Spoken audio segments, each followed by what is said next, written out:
It really is a very exciting show for me. So this is our guest, Shanti Lux, who is a modern day medicine woman.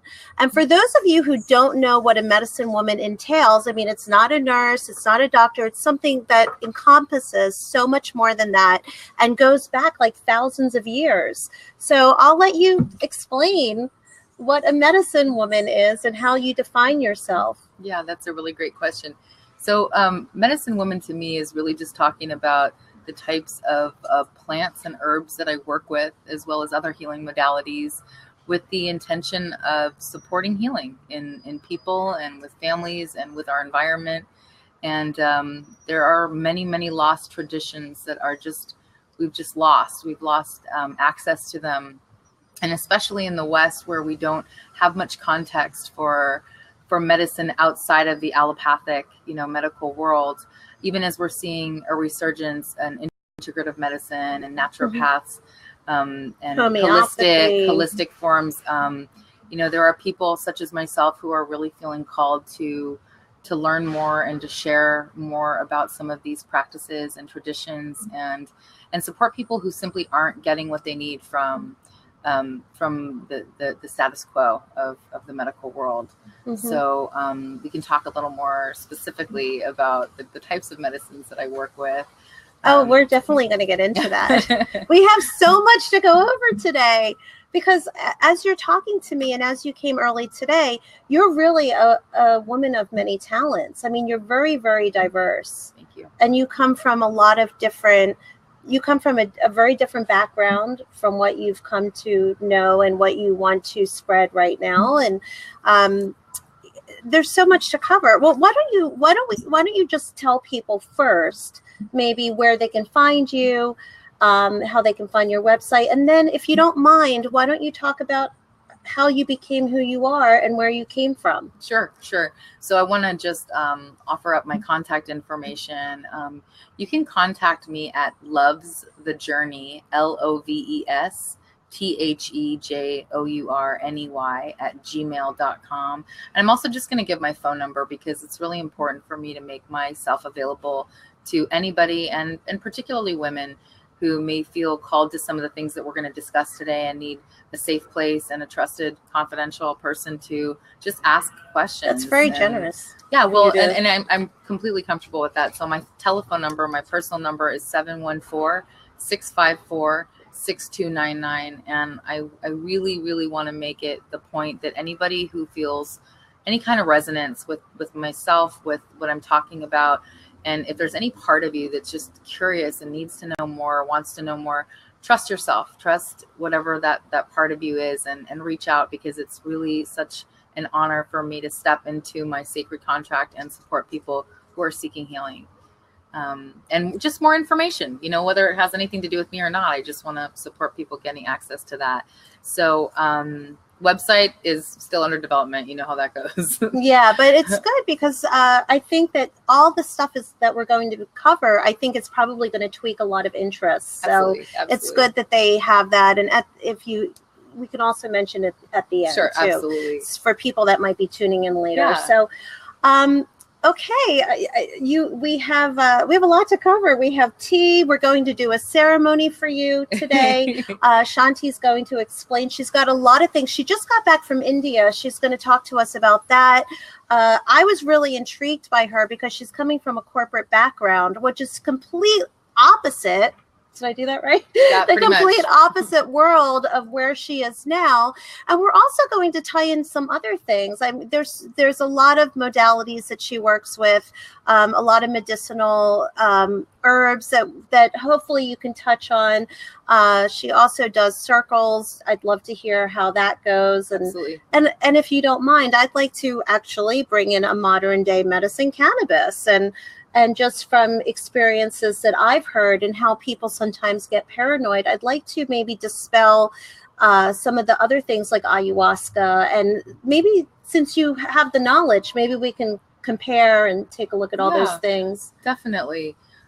So just to back up a little bit, I wanted to, I was very blessed to have opportunities to travel very young in life. I was a foreign exchange student. I lived in London for a year, that brought me to live in Scotland for 7 years, where I went to university and studied and majored in business. And so, but I think there's something to be said for having the opportunity to travel, get outside of the bubble that is the US, that is Orange County, where I grew up, and start to experience and see the way that different people live. And it sort of really opened up my eyes to a bigger world, and started to deconstruct the idea that there's a right way and a wrong way. And I think that's one thing I'm really passionate about, is supporting people getting the opportunity to travel. And get outside of the box, as you say on your show. Yeah. You know, and experience. That is my tagline. And it's a great tagline because unfortunately there's not a lot of, you know, the status quo in America and in the West in general is, you know, business as usual.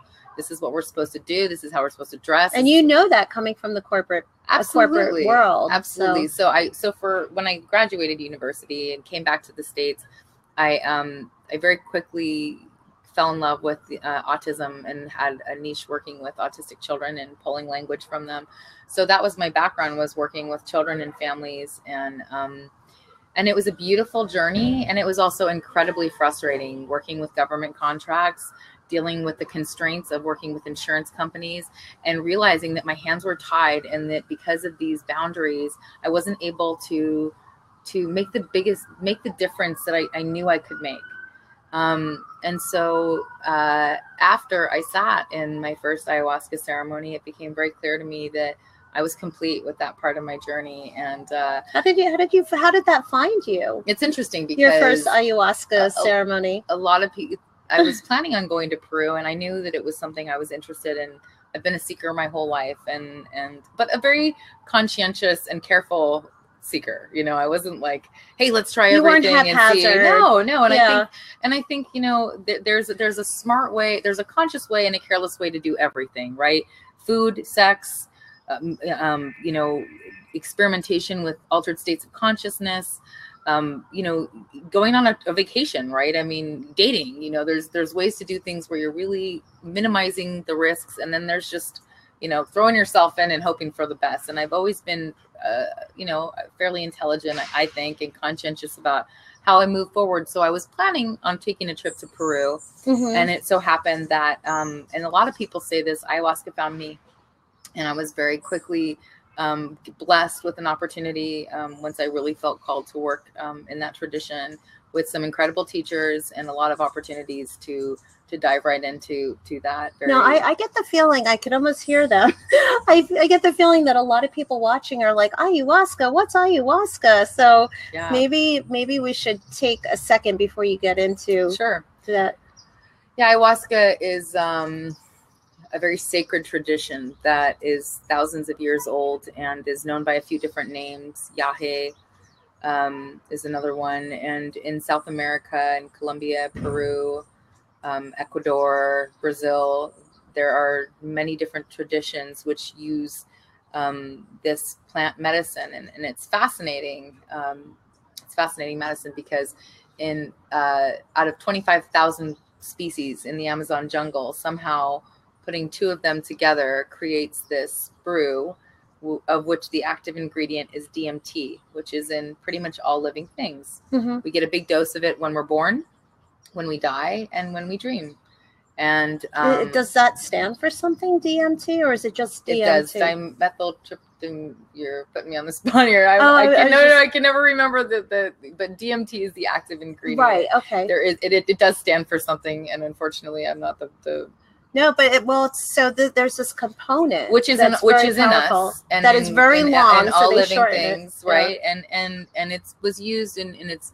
You can find a lot of information by pioneers like Terence McKenna, who was a big advocate of using DMT.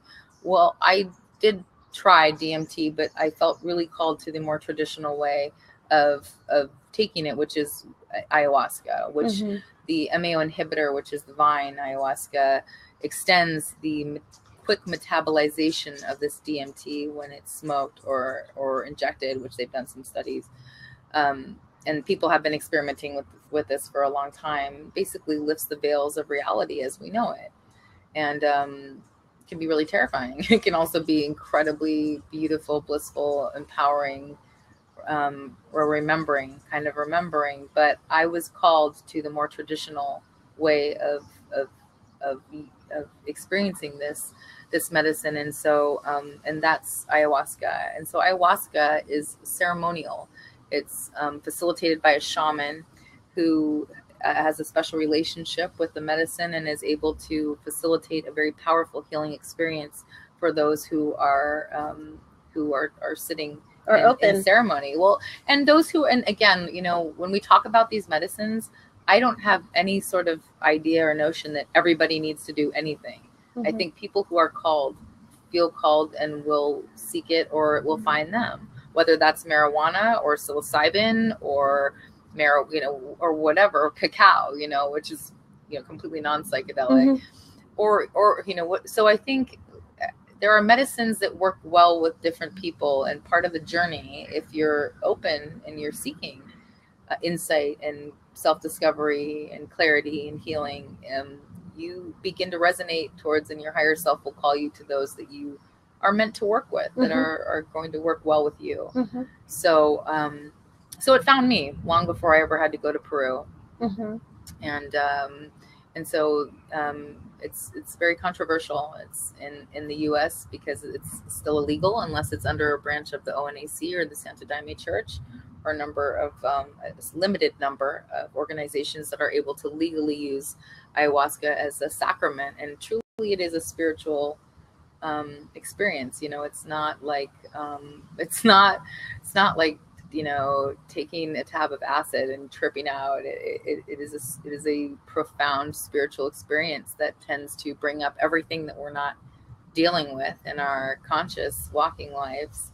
And it also has the power to address and clear and a lot of pockets of trauma and somatic pockets of fear that we are somehow holding on to.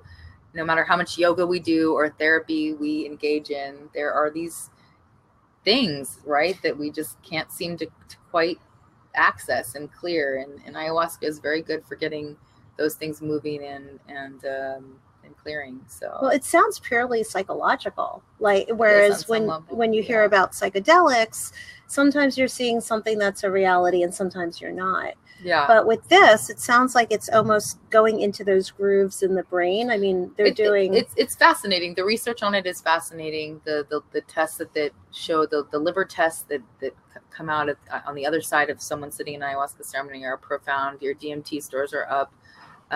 But really what people report, and from what I've experienced, there's a real, you know, how it works is the shaman is using songs called icaros, which actually activate the medicine. And that's a really profound concept that I didn't quite understand before working with it.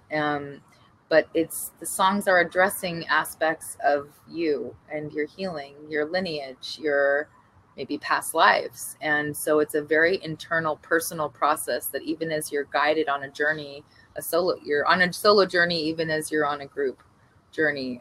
But the insights and the downloads are very personal, and they're very transformative.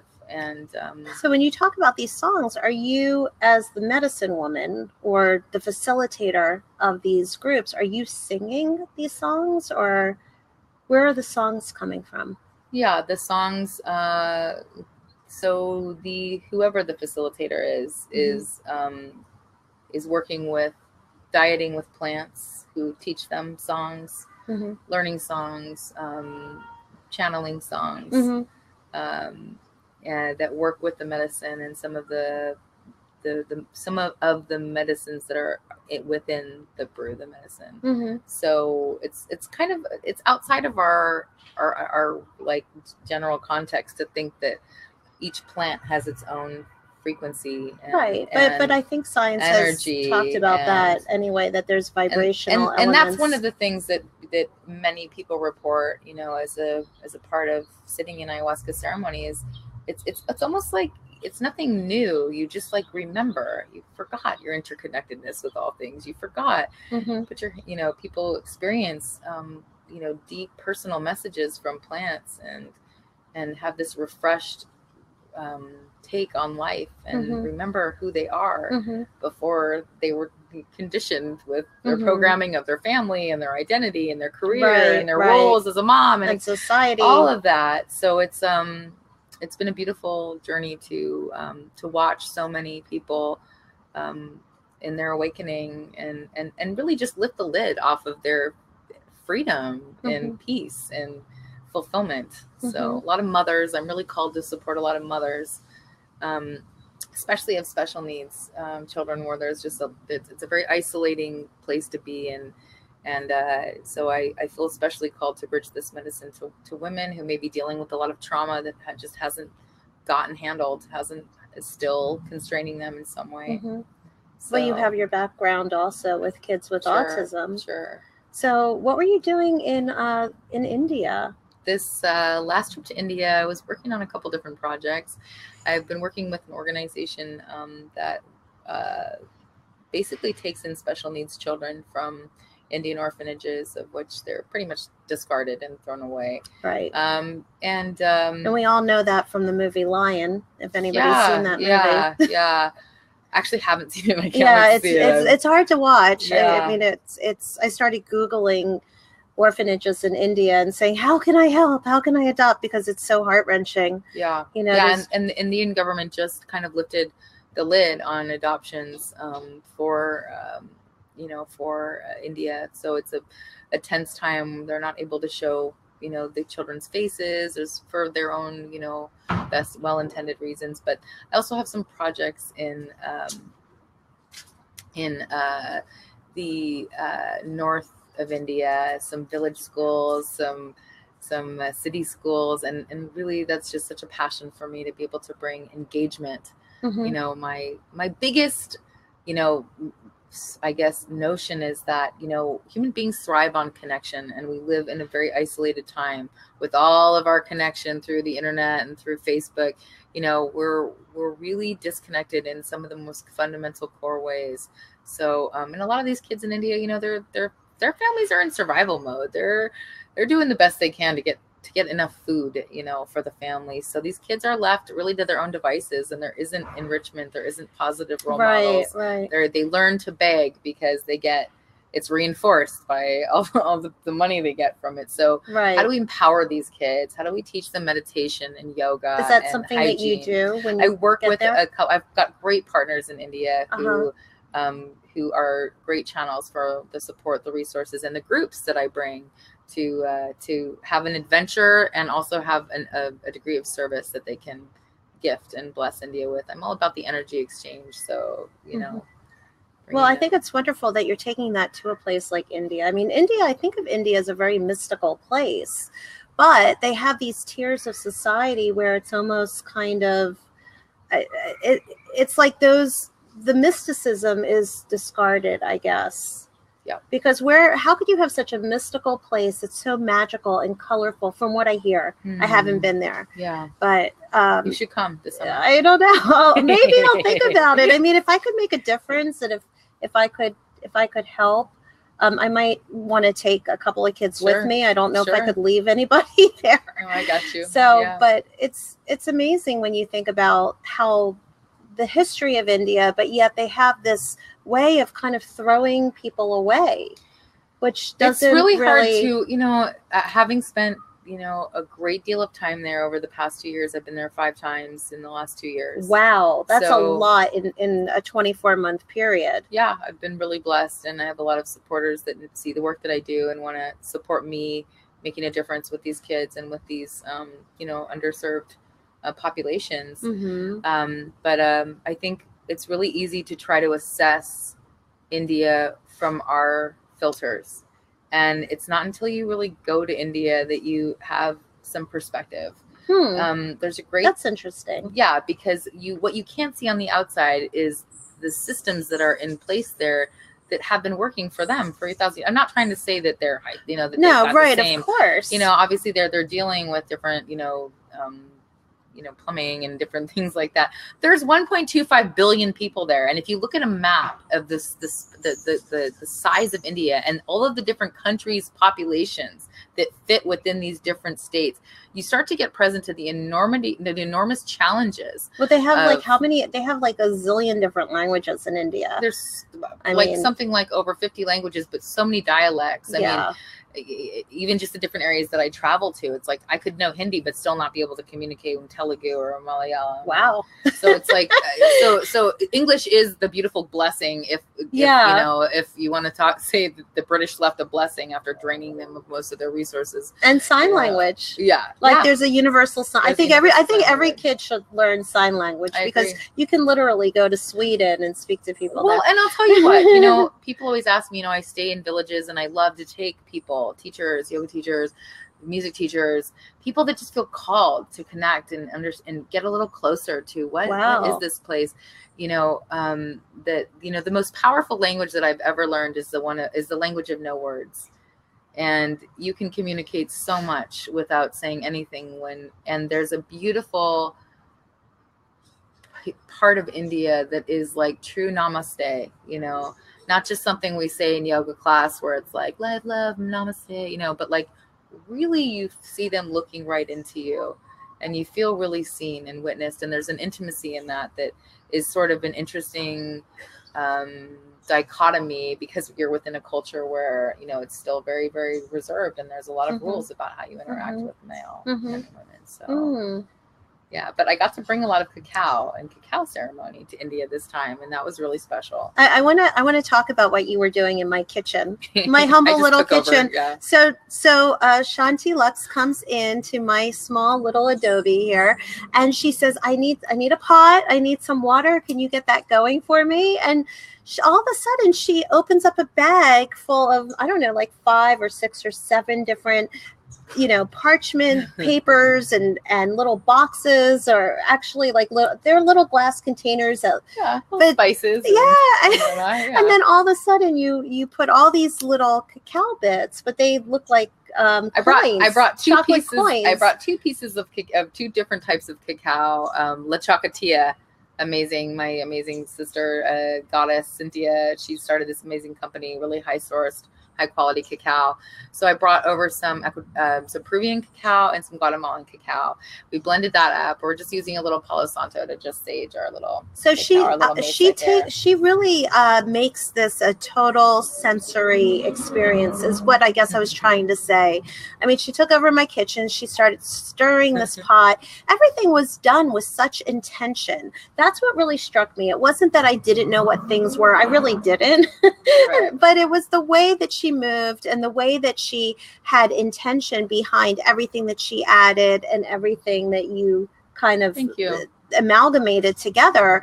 It was like watching a modern day concoction it's like my little cauldron, like I definitely have some witch in me. I can't deny it, definitely. But basically, a big part of what I do, obviously, ayahuasca is not legal in this country. So is that because the FDA hasn't tested it? I would say that it's because largely there's a huge war on consciousness and anything that's a threat to some of the modern day systems that keep people really boxed in and not thinking for themselves and not expanding outside of the status quo is typically, why was Gerson therapy, juice, organic juices and coffee enemas illegal in this country as a cancer treatment, although we can, but radiation and, chemotherapy are totally cool. It doesn't take a whole lot these days, and people are waking up to the big farm con, the vested interests of pretty much everybody in politics. So I don't want to get on one of those, but bottom line is, so ayahuasca ceremonies that I'm involved in are done legally, and in Mexico and in Peru and places like that where we are, within our rights and people are protected. I just want to say that for the record. Right. No, that's very good to add. But a big part of what I do is cacao, which I call the gateway ceremony, because we don't have any context for ceremony in the West. We think of ceremony and we think of wedding ceremony, and that's pretty much it. So cacao is a big part of my mission to bring ceremony, bring the context of ceremony and ritual to to the West, where we just don't have access to that. And what makes what that makes available is the opportunity to commune with some of these beautiful, precious plant spirits. And I like how you put that, call plant them in. spirits. Well, it's truly what it is, you know, in my eyes, you know. And so I hold cacao ceremony at my home every week in Tustin, or at my partner Jupiter's house. He's another medicine man that I work with and have an incredible alignment with. We're both Gemmies, so it's like a Gemini male female thing going on there. So but cacao is just a beautiful, sober, heart opening experience. Is that why they used, I just realized this, duh. Is that why they use chocolate for Valentine's Day? Absolutely. Because it opens your heart. It totally does. It opens the heart chakra. It's sort of, we didn't even know that. It actually increases the blood flow, you know, to the brain and to the heart by 10 to 20%, which, so there's a physical response. And it just really kind of amplifies whatever is going on. And so I use it a lot in my healing sessions, just to kind of open up and you know, and so a lot, I was telling you earlier, a lot of women bring their boyfriends, husbands, significant others, and they're like, cool, I'll come to your little chocolate ceremony. Like, that's great. And they're like moved to tears by what gets opened up, because we take the time to create a sacred circle, to bring an intention like we're going to do. Okay. So we just Palo Santo do. So she was going to do this earlier in my kitchen. I said, no, Shanti, we have to do this on the show, because I wanted everybody to be able to see what the process for ceremony is. Yeah. So, okay. So you can just imagine in my, you know, funky little living room, and it's usually a drum circle kind of thing. So people will bring instruments. That's another huge thing. Awesome. Every woman needs a drum. Okay. Or a tambourine. Or but there's something about drumming that is just primitive. It is a part of our archaic nature. It's very tribal. Exactly. And also it's the most, I think it's one of the simplest instruments. Absolutely. And everybody can do it together. Absolutely. You don't have to have your own skill set to do that. Exactly. So, and you can all do it together, and you can create something together that's in unison. And it's beautiful. And that's really what ceremony is. Let's create something in unison.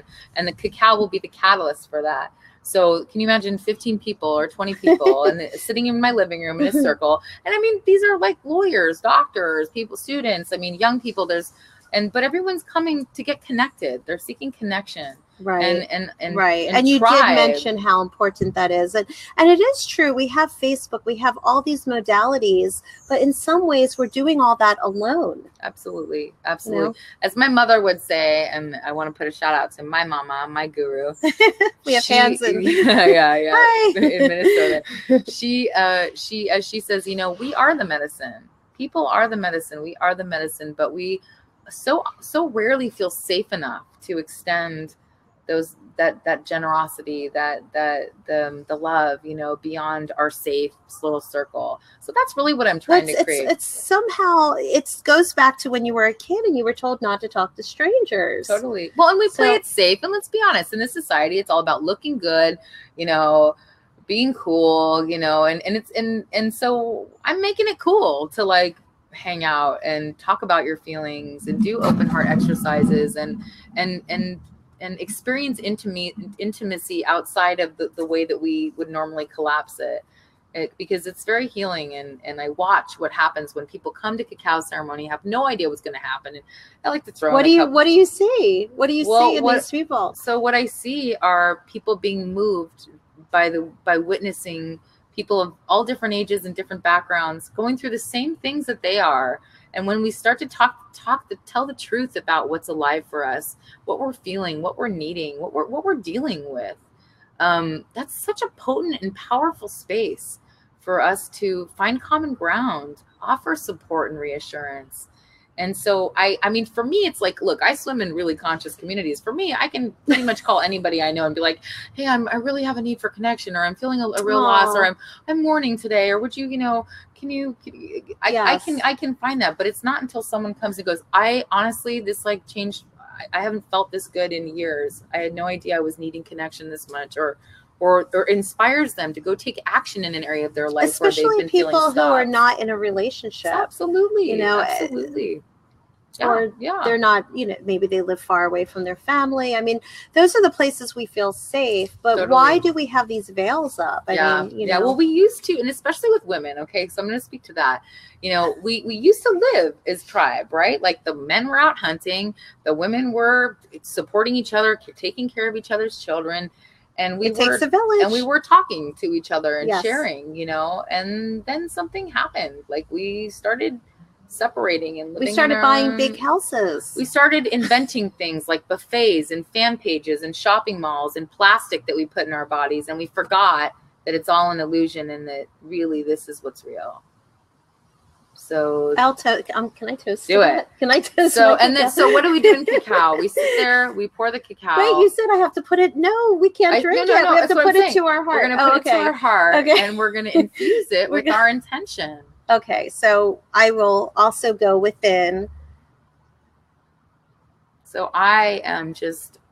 Now, can I have the intention that this show benefits somebody out there? That's exactly what I was going to say. Totally, absolutely. Yeah. So, and that they perhaps they find you, or they find a new way of looking at things, or they look at food food as medicine. I mean, there's a lot of people out there with eating disorders that are not looking at food as medicine. I mean, there's even that aspect. Absolutely. So food is healing. Cacao is heart opening and loving. Yeah, it absolutely is. It absolutely is. I mean, I can't tell you the amount of people who came to a cacao ceremony and they're like, oh my God, this is amazing. Like they really discover that this is a real beautiful plant spirit that really, when you let it in and you really call it in, can really help you access. And this is what my point is: access your own wisdom, access your own, begin to start to hear the voice of your heart, the voice of your higher self,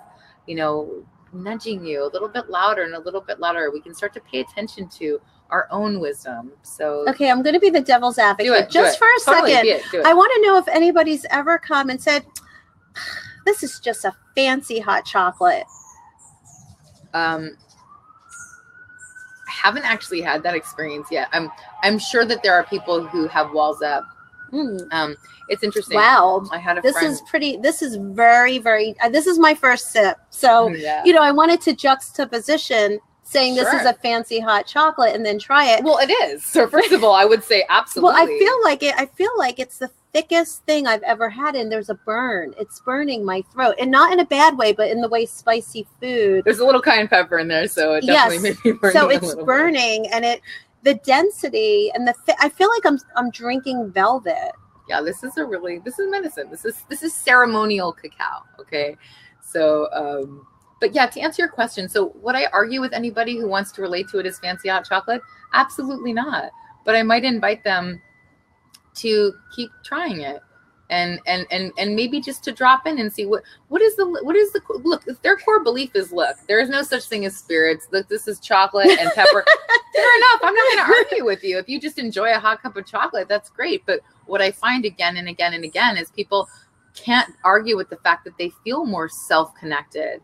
And I have it because I also work as a compassionate communication facilitator, that when people are self-connected and they're connected with what they're feeling and what they're needing, and they're able to express it, they're clear. There's more peace. There's more Shanti. There's more freedom from the unconscious that they're battling with. Well, I think what you're saying, and I think what I see happening is, if the unconscious is not brought to light, then you're run by it. Absolutely. And people don't realize how they're repeating patterns, whether it's patterns from the past. I've talked about this before on the show, but yeah, I mean, if you can get really free of your patterns, so that you can look at each day with a new fresh start as a blank slate, like a baby does. Yeah, absolutely. And create yourself from nothing, brand new. And then you can rewrite your story. And I'm all about that. I think that's one of the biggest things. I think the biggest secrets in life is. I totally agree. Because we really have the ability to rewrite our story, and it might be hard, it might be treacherous,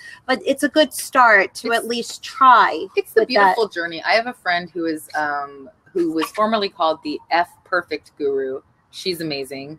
She says, the maiden gets to just stay in the light. La la la la la. And trust me, I've been really great at that. You know, light, love, namaste. Oh my God. Like, it's all good. Look at my Facebook. It's just all good. you know, moonbeams and rainbows, and it's really easy to get caught up in that, you know, especially because we're constantly reinforced for that. But the woman has to do the descent, has to do the shadow work, has to take responsibility and claim and make peace with all the parts of her that we went from, that we were terrified of, and it's the only way through is to walk through it. And so with the support of a community, and by the way, my tribe is your tribe.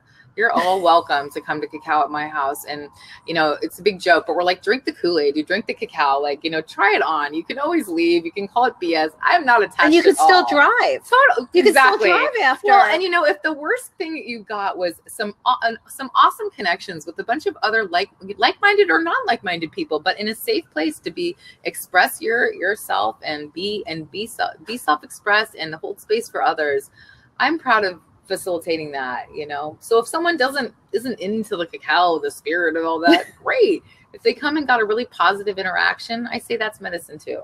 You know, when I was little, before I knew anything about spirituality, because my parents were, you know, my dad was an engineer, my mom was a dental hygienist. I knew nothing about spirituality, and I certainly didn't know any medicine women or anybody who was really psychic either. Yeah. I remember I found this book at the library and I checked it out, and it was all about auras. And the book was so interesting because it showed leaves, and it showed the auric field around all the plants, around branches, around trees. And I was fascinated by that. And I know science has proven that everything has vibration and everything emits an energetic field around it. So, I mean, hey, it makes sense. I mean, how can somebody say, But I mean, they do. I mean, and so whether you take the materialist view, or you're open to other ways of looking at life. I think the proof is in the pudding. And at the end of the day, understanding is the booby prize. You know, we get to experience the chocolate. We get to taste. We get to feel the warmth of a hug. We get to. I do feel. I don't know if it's my imagination, but I took one sip and I do feel a little buzzy. It's like caffeine. It's a clean caffeine. It's a clean buzzing caffeine. I mean, I definitely feel a little bit like. Yeah, cacao is great medicine.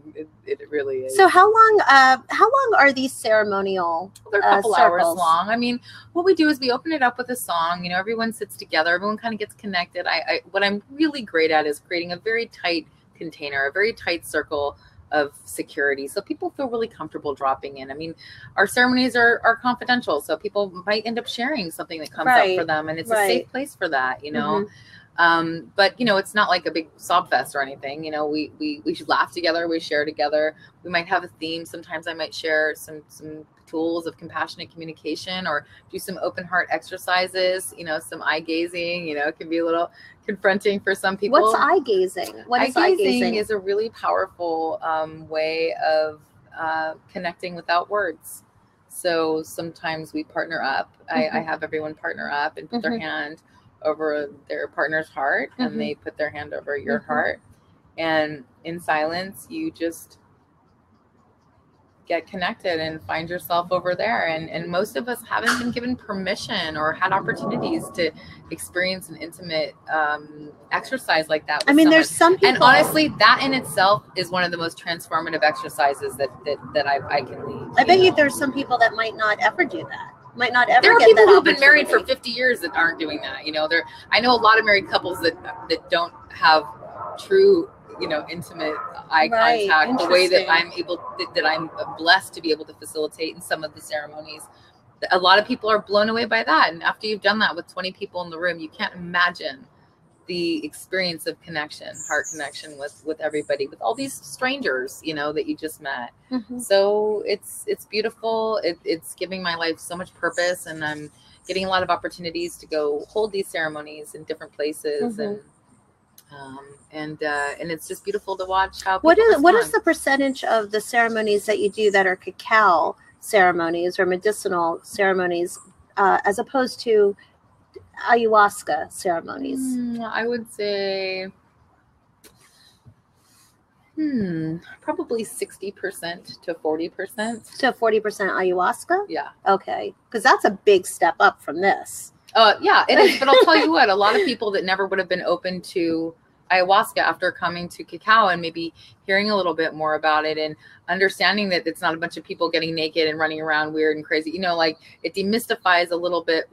They start to hear and learn more. And once there's an opening, once we're secure enough to step out of our safety zone and just try on a possibility. You don't need to buy it, but just like try on the cacao, like sip it, see how it feels, and you start talking to people that are doctors, professionals, people who have one foot in the, in the matrix, right? I'll say like professional world, and one foot, in more, or open to these more integrative methods. And they start realizing that, there's a lot of hype and that maybe they don't know everything about it, or maybe there is something calling them. And that's been a beautiful thing, is to find that that this medicine bridges people to some more extreme medicines. I want to talk about another medicine for a moment, if I can. Yeah, because it's extremely powerful, and it's legal, and it's also one that's been incredibly healing for me very recently. So a lot of women right now are in America are dealing, well, first of all, we have a lot of women who are struggling to conceive, myself included, for many years. A lot of thyroid issues, a lot of hormonal issues, and there's a lot of theories about this. Is it the plastic bottles of water that we've been drinking is it the chemicals in our environment, but this is a huge thing. This is real. And for myself, when I lost a pregnancy about 5 years ago, I really just seized up and stopped getting my period. Well, 1 week after my first ayahuasca ceremony, I got my period for the first time in like 3 years. That was pretty big. And I'd seen doctors, but I just wasn't interested in doing hormones. I felt like I wanted my body to find itself naturally. And so ayahuasca really helped me bring back my periods, but still not regular. So there's a very powerful medicine that's not very well known in this country, and it's called Kambo, or Sapo, Kambo, or Sapo. What it is, it's the Amazonian tree frog. It was used by the Matsis tribe in a way. And when I explain it to you, it's going to sound a little intense, but just go with me. Go with her. How it's administered is they take a stick of incense, and you can't see it on my arm, but I have some scars here, barely noticeable. They take an incense stick and burn the top layer of skin, just the sebaceous layer. And then they apply this reconstituted sweat from the back of this frog. Now, it's fascinating because this frog actually has no enemies, and they're active peptides in its sweat. Some of them are so powerful, they're 1,000 times stronger than morphine. And how it's administered is they put it on your skin, and within about 10 minutes, it's a very intense response. Your heart rate starts beating fast. You start getting really hot, and you drink 2 liters of water before it's administered, and you start purging violently. Okay. Wow. It's an intense experience. Most people say they feel like they're going to die. And at the end of that 40-minute period, they can't wait to do it again, because the immediate huge shift in their field and in their consciousness is unlike anything I've ever experienced. And I've experienced quite a few different types of medicine. I can tell you that after one treatment, my period is back on every 28 days to the dot. It's absolutely reset my hormones. Is it linked to that specifically, or is it linked to many other things? To so many things. I mean, you start to do the research, and they're having to protect now this medicine from pharmaceutical companies that want to come in and take it over and manufacture it, make it into a pill, take it from its, or its organic, natural state and make it into something else. I'm not even trying to take a stance on that. What I can tell you is that it's helping people who are dealing with incredibly painful end of life pain. They've been able to get off of painkillers.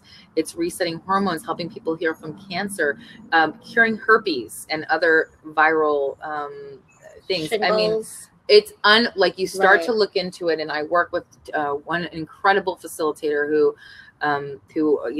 has done several treatments on myself. And so I urge anybody who's dealing with any kind of a serious situation to look into combo or sapo, and again, contact me. So they'd have to get it through a facilitator. Well, I work with somebody. It's legal. There are a number of facilitators that are doing this. It's just not very well known, and I just want to speak about it because after years of trying to figure out what the hell was going to bring my body back to regular, I can't tell you how incredible it is to be back in balance with my hormones. Right. It must feel like a miracle, like Absolutely. a real blessing. I mean, and the stories of healing that I hear about this are just phenomenal. I am curious because I've heard with ayahuasca, people also throw up a lot in the beginning. And why is it? Why do you think with combo and why do you think that happens? Is there any reason? If you go back and look at the herbs and the way that they were used, there are purgatives that were used as part of healing, you know, and so it's not like and it is weird. I mean, like that's probably one of the biggest constraints that people come with me is like, am I going to be like projectile vomiting?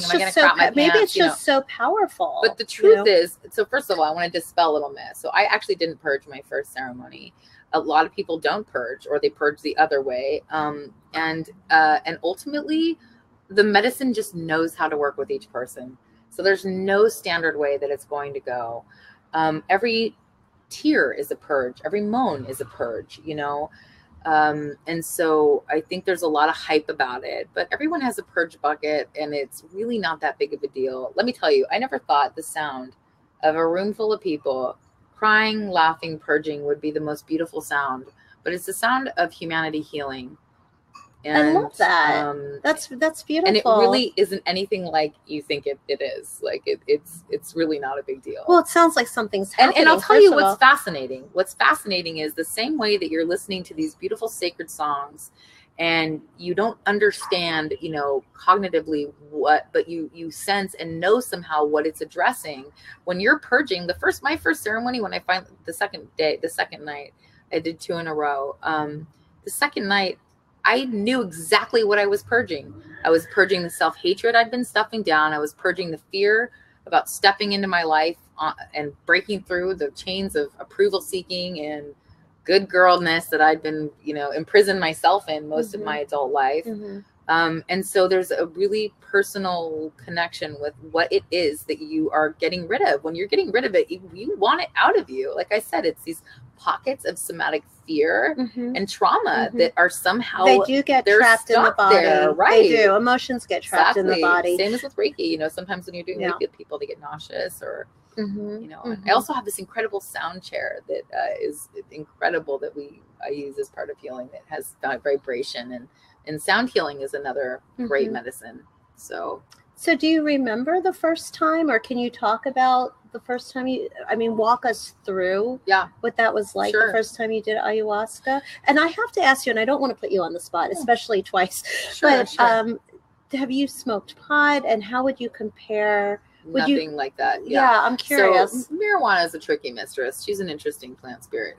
I would say, you know, as far as like, there's a lot of span that you have with marijuana. You know, it can bring you into your body, enhance the senses, promote creativity. But I needed to learn that there's a difference between sativa, which is more of an upper kind of a stimulating, creative, type of marijuana versus indica, which is more your sleepy, like let's take it down. So I've used marijuana for the last few years legally, you know, for insomnia, and it's been amazing because I was on Ambien and it totally screwed me up. Oh, Ambien's not very good. I've been on ADD pills. I've been on Ambien, so I've done the pharmaceutical thing, and I never felt like I was really me. And that was a problem for me because you were like sleepwalking in your car. I was like, you know, going to Jack in the Box and then like not realizing I wasn't doing. I know that's crazy. There was an article about like, Ambien. You listen to like the disclaimers on some of these medications and like may promote unconscious gambling. You might be like working as a prostitute the whole night and not remembering it. You might like what the hell? Like at what point do we go like when do the symptoms outweigh the cure? Right. And I guess that's why I'm so passionate about some of these holistic methods. Ayahuasca is amazing for treating PTSD, anxiety, depression. A lot of soldiers who are struggling to reconcile who they've been forced to be in that role. How do you come back and just like, I mean, there's not a lot of support, and there, you know, the fact that we are a nation where annually we have more people overdosing from pharmaceutical drugs than all the cancers combined. Shocking. that we have more soldiers who have committed suicide than died on the battlefield. I mean, there's a problem when when we're just stepping over that, and doctor knows best. And I'm not dismissing or saying people shouldn't do what they need to do to get through. Shouldn't listen to their doctor, right. but you're showing another way. But people also need to explore their options, you know, and start thinking about why some of these options aren't available. You know? So walk us through what it was like. Like maybe, I don't know. I know you said that ayahuasca found you. Yeah. But walk us through that. Like, were you nervous? Like, what happened the first time? I was totally. Where was it? Was it in Peru? How did that occur? I'm not going to disclose the location that it was at. Okay. But I will say that by the time I felt called, I knew it was time. I got a very clear message. And all of a sudden, all the fear and all the, oh my God, am I going to die? And, you know, all the stuff that you're like thinking, right? It took something to step over it. I didn't know anybody. I went by myself. I signed up for 2 nights. But I really just you felt signed called. up for 2 nights before you did it? No. I mean, I knew I had never done it. I didn't know anything about it, but I signed up for 2 nights in a row because I just knew I felt called. And I think a lot of people, once they're ready, they can't, it got to the point, and maybe you can relate to this, where not moving forward with this calling was more uncomfortable than staying where I was stuck. So, it sounds like I followed you felt the diet. compelled. I did. I mean, it's really a part of my path, and so I felt called. And so, I remember, and what's funny is a lot of the people that I met are huge people in my world right now. So there were a lot of cosmic connections and things that opened up. But I was naturally nervous. It takes something to step over into any new experience, whether you're going to go do the Landmark Forum or, you know, go travel any third world country, right? You know, but I'm not too confronted. I'm not too stopped by fear. Let's put it that way. So by the time that's good. That means you have an immense amount of courage. Well, I think what it is I have an immense amount of faith. Yeah. And I feel very protected, and I've gotten a lot of I've had many instances where I trust myself. I trust my path, and I'm also not afraid to die. You know? So I think that helps, right? That does help. When you have some faith. When you have enough faith to think that it's all going to be okay. I'll tell you the most profound things that happened to me in that first ceremony. Number one, I was blown away because no amount of preparation can really prepare you for it. I felt I had a lot of visions of past lives.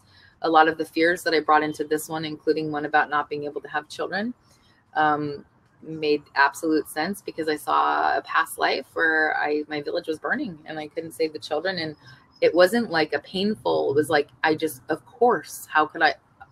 It made so much sense. And do you feel like you were afraid that if you brought more children into the world?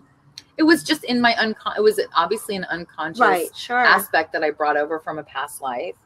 All of a sudden, everything in my life made sense, from my amazing grandmother, who was my first example. My first memories of being in her garden and playing with plants and watching her tenderly care for each of the little plants in her garden. And I saw how every part of my life was aligned and made absolute sense to bring me to where I was. I was very humbled. I dealt with a lot of shame and things that I'd been not wanting to take responsibility for. I remembered so many things that gave me peace and clarity about my purpose and in this walk, in this life. How many, I don't know if you can even answer this, but do you feel like you were able to remember a lot of past lives, or was it like 2 or 3 that relate to who you are now? Or I would say there were a few more recent ones that have been more relevant to the path that I definitely have worked I feel like I've had past lives working as a shaman, as a medicine woman. And so it was like, okay, I found this again. And a lot of people believe that if you find certain plant medicines, it's because it's not your first round, you know? Yeah. So it was more like, oh yeah, you know, this, and feeling immediately very comfortable navigating in that realm and understanding and immediately being present to some of the suffering in the room and feeling called to just sort of blow and send love to different places and people that were going through their experience. So while you were having your own, you were still connecting to other people. I was feeling very well, and that was kind of a challenge for me to stay with my own experience. Yeah. You know, but yeah, I could just, I think feel, and I'll tell you the other thing that happened that was incredible working with ayahuasca is it opened up my voice. I never sang in my life, and I immediately found my voice and started playing instruments and opening up this huge, place of creativity. So you bring an intention to an ayahuasca ceremony the same way you do to a cacao ceremony, and so I've gotten a lot of clarity on my purpose and asking for more creativity and to open that up and really dialing into how do I best serve humanity? How do I best serve my brothers and sisters?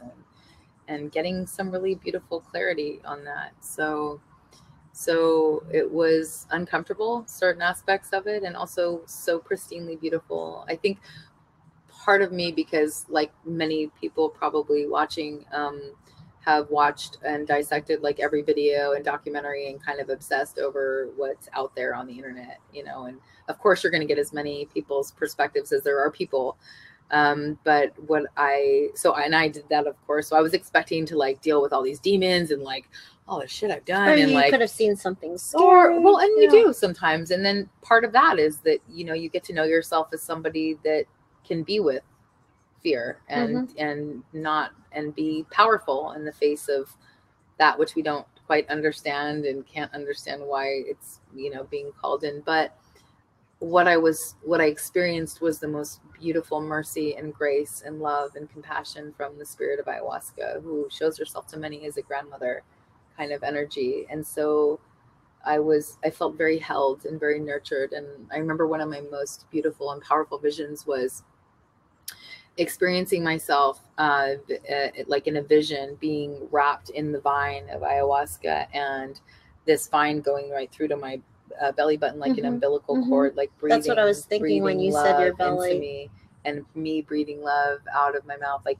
sucking in the nourishment of love from her, and then exhaling it into the room and into it is interesting how these plants all have personalities. Absolutely. Like you described cannabis as a different type of personality. By the way, we're almost out of time. Oh my gosh. Was there anything here that you wanted to discuss? I mean, we don't have to. There's so much more to. Yeah. We can continue on with what you were talking about. Yeah, which these are just some different medicines that I work with. This is hape. It's a shamanic snuff that's actually blown up your nose. It decalcifies the pineal gland, and different tribes make different ones. This one was made by an all-female tribe. Only the women dealing with it. Some of them are used for good dreams or for nicotine withdrawal, or really, but that's another medicine that's legal that we can talk about that I use and as part of meditation and grounding and. But if people are curious, come to a cacao ceremony. Come meet some cool people. And what about this? That's called a curipe. That's what we use to administer this. Oh, I mean, they're beautiful. They're like these wonderful hands. They look like a necklace. Ayahuasca vine right there. Oh wow. Yeah. Interesting. So if I see this on somebody, I immediately know know that they are they're part of that circle, or that they just have some connection to that plant spirit for sure. That's so interesting. So, well, do we want to add anything before? Just want to thank you and acknowledge you for your show. I really appreciate the fact that you're following your passion. I think that's what we all need to be doing. And even as I met you in another professional capacity, I'm so moved and inspired by the fact that you're taking the time to share with other people who are curious and interested in what's beyond, what's outside of the box. It's an important conversation, and you do a great job of sharing it. Thank you. Thanks for having me. Thank you, Shanti. Yeah, I really appreciate that everybody is watching, and I think that information needs to be shared, and we need to know how we can make our lives more than ordinary, but extraordinary. Let's heal ourselves and heal this beautiful planet. It does. That would definitely benefit. One more thing. I'm feeling particularly called and want to just ask for anybody who's connected with the Dakota Access Pipeline project that was recently turned back over with Donald Trump's presidency, to take action and please do what you can to support the incredible collective stand to protect and save our water from. So that's my only political spiel I'll throw in. It's very important. Yes, we need to protect our planet so that we can continue on. Thank you, Shanti Lux. Absolutely. Thank you for being with us. Again, this was an episode of Metaphysically Speaking with myself, Mystic Madison. Please send us some love, some hearts, and some thumbs up so that we can continue the program. And here's to Cacao. Aho. That means that's my prayer too. Thank you. Cheers.